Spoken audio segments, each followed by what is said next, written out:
Welcome back to another Taproot podcast. This week we're going to be talking about the psychological impact of near misses on workers. So, Emily, I've got you in here today, and I wanted to look at how near misses affect workers. Now, to kind of preface this, I want to think about the impact that incidents have on workers. About 3 years ago at the summit, we had they were just attending one of our courses, but they were one of the safety contractors who survived the Texas City refinery explosion. Now, the majority of people that were killed in that were contractors, and he was one of the only contractors to survive that incident. Now, I met him at the summit, was sitting down, and we were chatting at, I think it was breakfast or lunch, and he was kind of recounting his experience. And basically what had happened to him, the reason why he had not been killed with all of his coworkers, was that morning his boss had told him he needed to go to the trailer and take a safety training on the computer that he had been putting off. He had missed something and he just had to get it done. His boss said, "You got to go get it done today." So when you think back, like, the only reason I survived is because I had to do this safety training. That's one of those like wild things. So Mark and I were sitting and chat with him at lunch, and he was recounting the story to us of what happened. You know, he was getting ready to head over to this meeting. The explosion happens, and he's like the first person on the scene, at least from a safety and health and safety background. And he was recounting this story, talking about things like how he was responsible for identifying the body parts of his coworkers. And it's a fun lunch topic, right? And so we're having this conversation with him, and you can see it, just a tremble start in his hand, and his voice starts to crack, and you can see the emotions building up. You know, we took it down from there, didn't want to keep pushing on the guy. But that was like 18 years ago from the point where he, was telling us the story 18 years prior, and he's still shaken and impacted by that story, just retelling it. So that's when we think of the cost of major incidents and high severity and trauma, those kind of things impact. Is there a difference psychologically between near misses and incidents on workers? Do you think there's a difference in how they respond to them? The brain actually doesn't differentiate. So what we perceive as a threat, our body's going to react to that whether we perceive it one way or the other. I want to think about that story you were telling me too. That was a major incident. Mm-hmm. But those near misses can affect us even on a smaller scale because of how the brain is. Yeah. Yeah. So, something like that, again, that's a maybe, a 12 on 1 to 10 trauma scale, having to deal with your coworkers, your friends. But I've seen near misses that impacted pretty severely.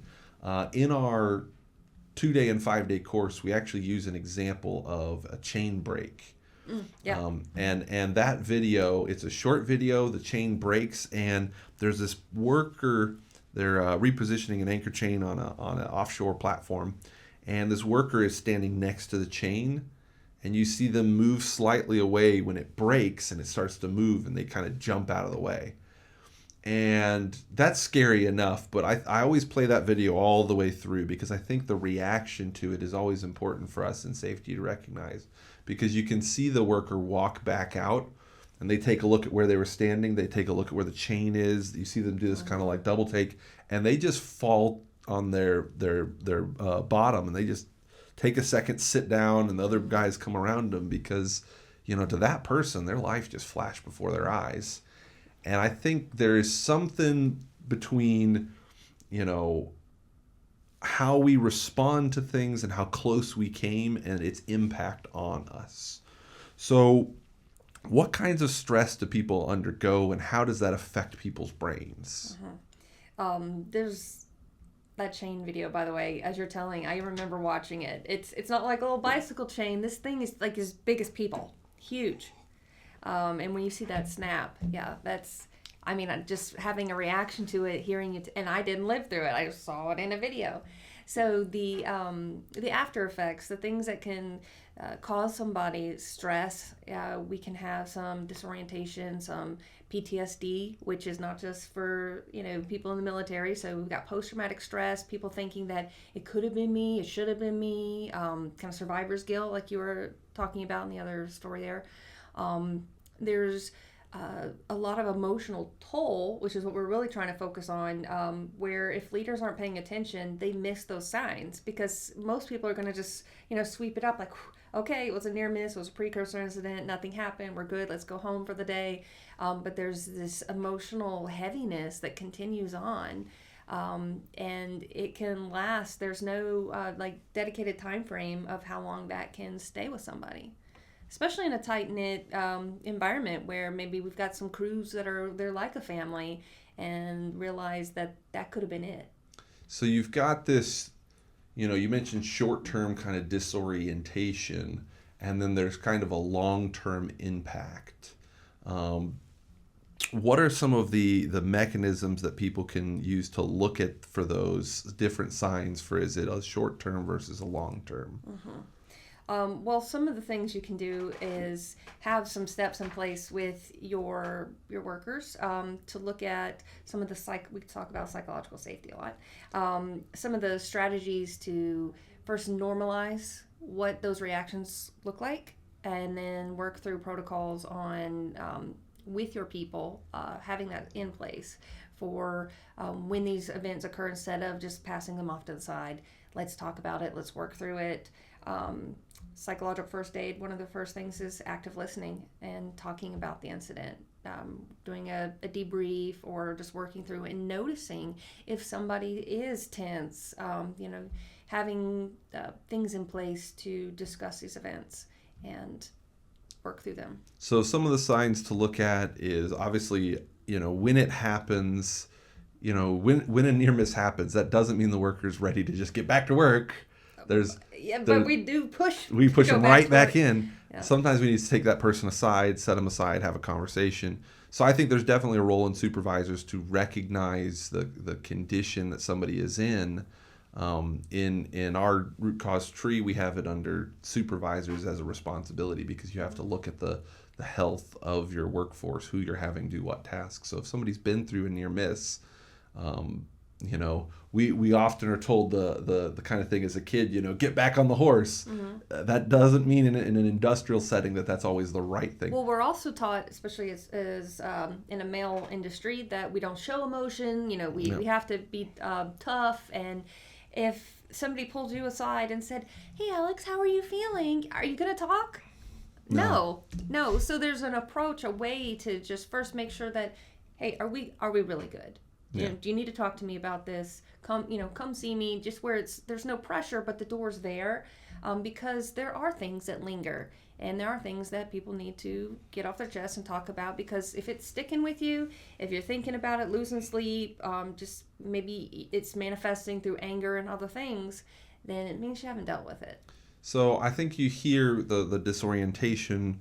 What are some other signs that people are going through things? I think you mentioned guilt before. What mm-hmm. kind of things do you hear from people when it comes to guilt or other, I won't call them symptoms, because that's not probably the right word, but it's how does some of these things manifest in people?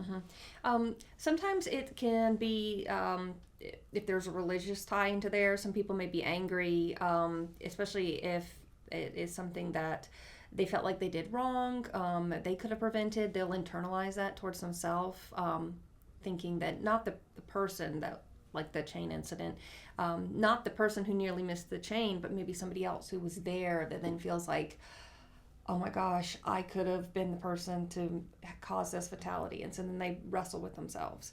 Some other things that could be with the actual person who is right there with a near miss, that could also start to really consider what they're doing while they're there. It causes so much thought that you can't turn that pot off. Some deep thinking and just really trying to rationalize, make sense of something that maybe doesn't even make sense. Yeah, I remember anytime I've had to interview people that have made a mistake, whether this was when I was in operations or now in incident investigations, you hear that common phrase of, I should have known this, or I should have caught this, or I had a person that used to, they would blame themselves for everything, even if they weren't involved in it. It was like, oh, I should have trained this. I trained this person. I should have told them about this. And it's like, you trained them 2 years ago. Yeah. The hopes that they would have remembered it are low. But it's like that. There's a level of that people internalize some guilt or shame about, what their expectations for them are. And I think that's somewhat of a healthy thing, or at least a thing we do for a reason, because we want to make sure we don't make the same mistake twice. Yeah. And so sometimes overanalyzing every decision we made is a response mechanism that, while sometimes can be super productive, also might flex into the level of, this is adding more stress and more guilt and not improving performance but affecting performance. And it can go either way as well, where we're either being emotionally numb and we don't want to talk about it and we're closing up our feelings, or we're becoming hypervigilant, and then that, just like that micromanaging, breathing over somebody's neck isn't good either. So both are unhealthy ways. Yeah, the two extremes here. Mm-hmm. I think, when you see an employee that doesn't want to admit fault, and I don't mean this in blame kind of category, but recognizing the actions that they took. I think of, we both have children. You've got kids, I've got kids. They will not accept responsibility for their own actions, and it's the other kid's fault, for the other person's fault. I'm blameless. And I think there's that side of it that you have to recognize, no, you were in control of these actions, and we have to understand the context behind what we're doing. And then I think at the same time, there's also the type of kids that you have that are super, they take everything and they micromanage all of their mistakes. And I think likewise with workers, you have that kind of, the people that, no, none of it was my fault, everything is someone else's, and the overly critical of themselves, and they're taking on too much of the responsibility and not allowing us to look at really what in the system we can change to prevent this mistake. Yeah, two theorists, Erickson and Piaget, have plenty to say about what you just, like, especially with the deflect the attention, I didn't do it, it was the other person. And when we grow up and have accidents and mistakes, that still sticks with us because of the, we don't want to have that attention, we don't want to feel like we've done something wrong, and that leads into the moral injury side of things. So the psychological fallout is real. And, you shared a story, a couple of them. One thing that sticks with me, and I was pregnant with my daughter at the time. And I have a background in firearms. So there was a fella who had rented a gun, and he had a near miss of his own when he tried to use a .44 Magnum on himself. And when you look at this type of situation where it's not your technical definition of a near miss, the psychological repercussions were still there, because then it's the what ifs, the dealing with, that person who went through it is now challenging themselves on, like, am I a failure? Why did this work? Why did it not work? What's going on family wise? And really wrestling with themselves from what they probably never even thought that they would live through. And then now there's challenges with, any other type of injury that you have. This person is permanently, disfigured in some way because of the incident. So just thinking of that toll, even when it's self-inflicted, there's things that people aren't thinking about after the fact of dealing with after the pieces fall. What does that look like?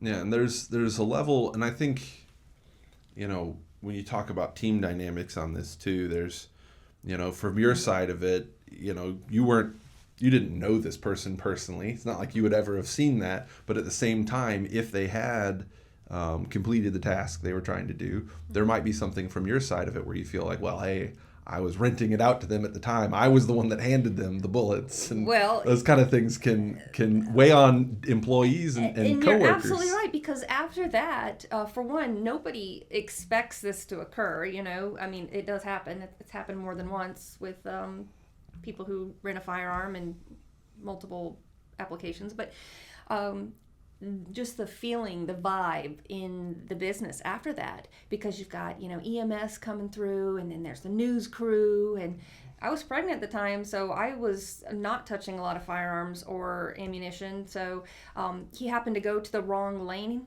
and so I was able. Everybody else couldn't think straight of and I just kind of was able to go, oh, this is who he is. Here's his license. He went to the wrong lane, and it was definitely a different feel just throughout the place for the next few weeks.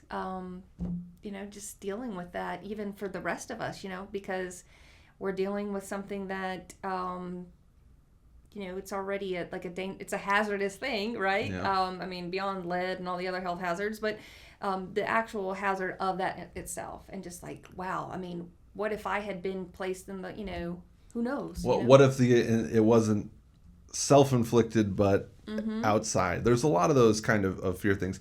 I think something else on this, when you think about teams and you think about how people, you talk about the vibe changing.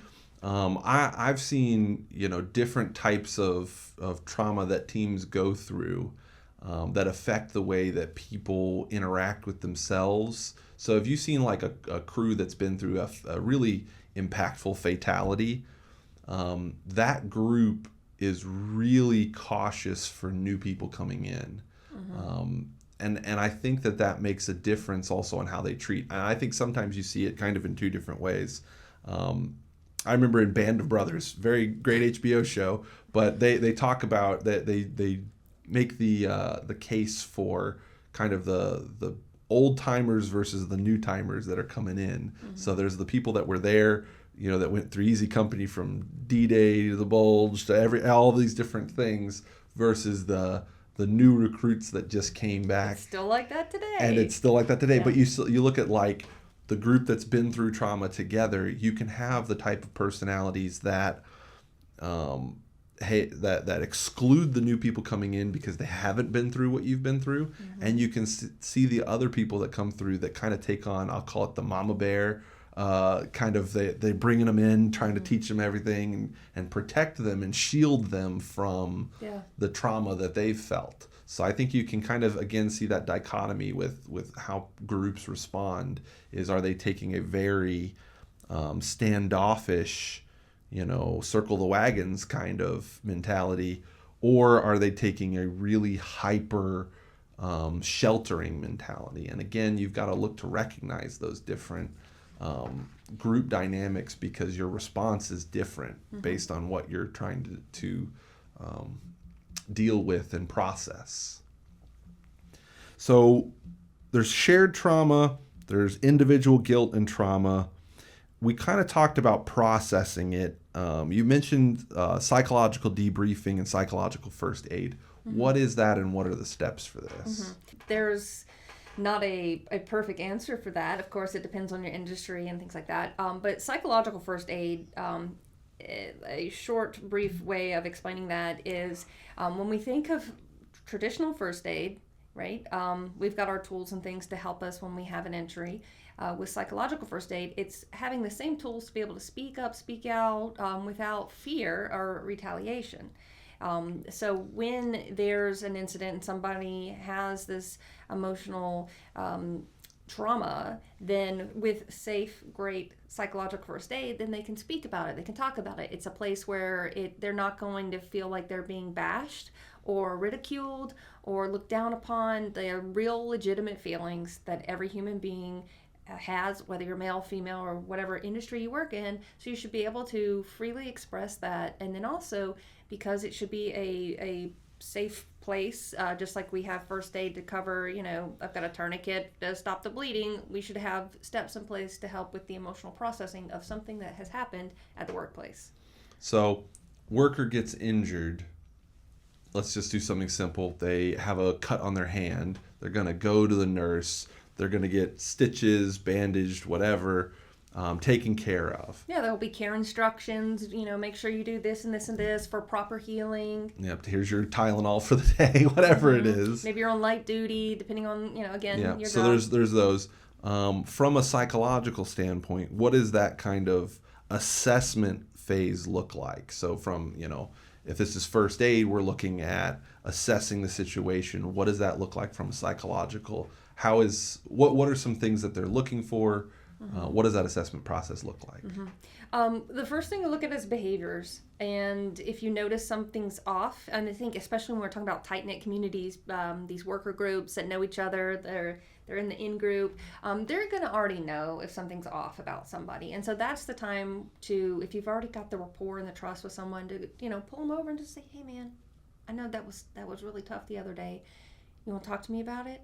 And just get them to open up and express things, especially if somebody is the type of person who likes to walk through things over and over again.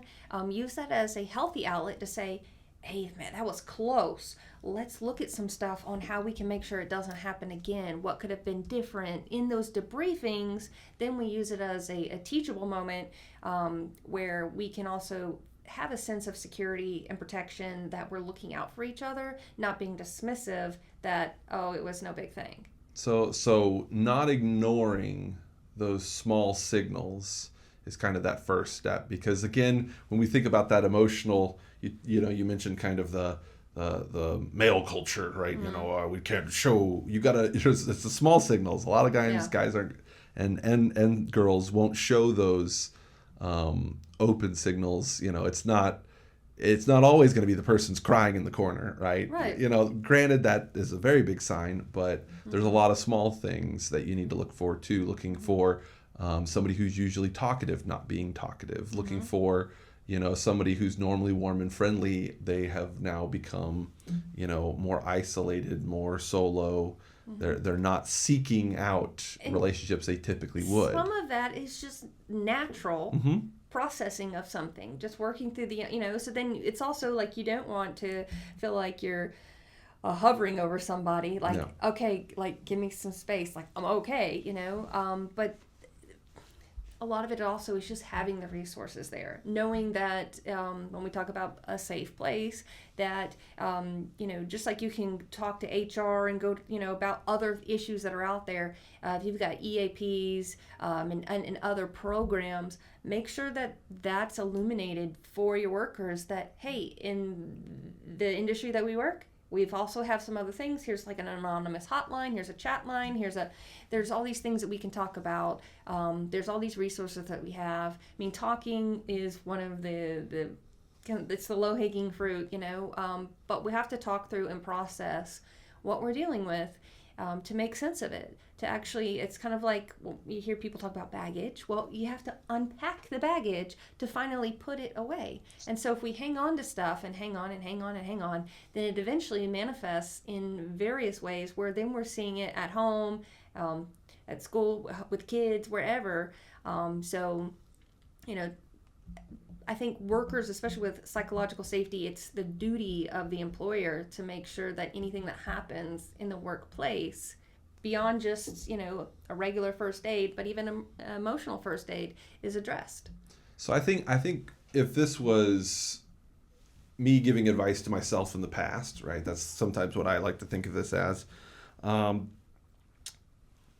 would look at how severe the incident seemed to be to that person. That's kind of what I would gauge this as. If to this them was, or to you? To them. To them. Not to me, to them. So if it was really high potential near miss, could have lost a limb, could have lost their life, I would recognize in those kind of situations, okay, this person has the potential for a large amount of potential trauma. We don't know how much they have, right? This is just early on. So when I'm starting my investigation, when I'm starting my information, I'm going to be looking for symptoms like, how are they talking about this incident? Because we're typically, somebody involved in an incident, we're going to have them walk us through a timeline. We're going to interview them. And so when you're doing that, you want to also keep in mind looking for symptoms of stress. Again, I think back to that story I told at the beginning, we're just talking over a lunch and this person's hands just starts trembling. and the voice starts trembling, and you can see that visceral reaction in a person, and that's an indication of, hey, there's more here than they're going to be comfortable telling us, which means we need to take a softer approach on what we're doing, and we need to take a more considerate approach and not just be jumping into give me all the facts right now. One thing I want to kind of poke in that is we're really good at masking. So the severity of the incident to that person, we'll never know. Because even something that we would think, oh, that's nothing, we don't know what the other lived experiences somebody's been through. Yeah. So instead of, yes, those can be some telltales, looking for those signs, but a lot of times it's just opening the conversation and putting it out there without any type of assumption, because we can't think other people's thoughts. So when there's that incident and you're discussing things, just saying, straight up, ask them, how are they feeling? Do you have any concerns about what happened the other day, and give them the table to talk, then they will. Otherwise, it's real easy to put that mask, that wall, and just act like everything's fine. So, and I think we're conditioned to do that. So I agree absolutely with that. So I would say you have to look for the more obvious symptoms, and then you have to, like you said, create the dialogue for the people that aren't showing those, because again, you don't know if it's there's people respond to trauma in different ways, again, like you said, based on experience. You don't know which types you're going to be dealing with. It's not like it's when this happens, it's always this.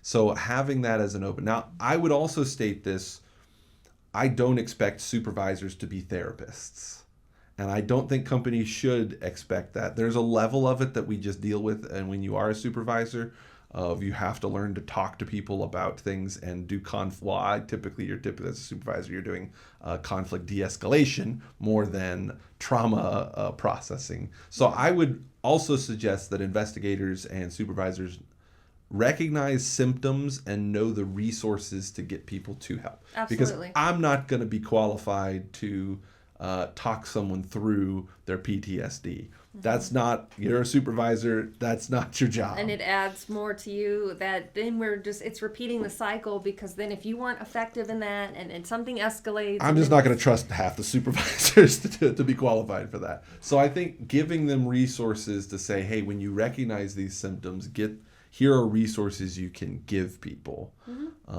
Again, you mentioned the suicide thing. I remember a story I had where I was fortunate to know the resources to give for someone who's contemplating suicide.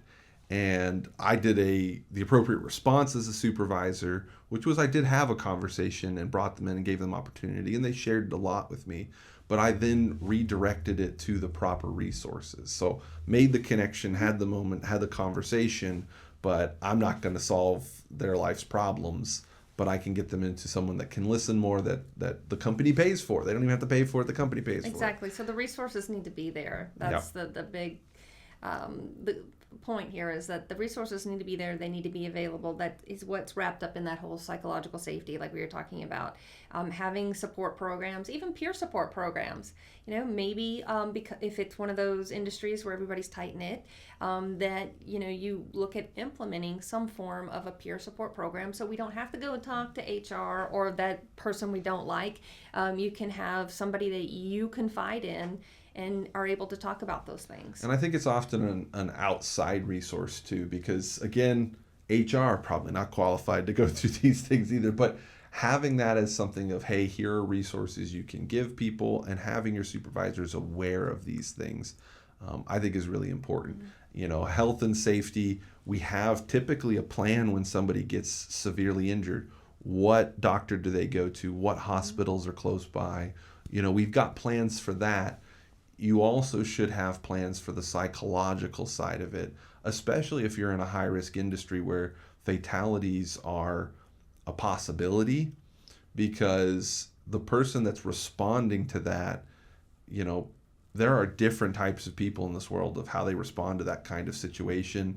Some people can handle it and some people cannot. And so recognizing those symptoms to get them the resources they need, if you're in that kind of industry, you need to also look for those opportunities. Now, pivoting a little bit to finish us off here,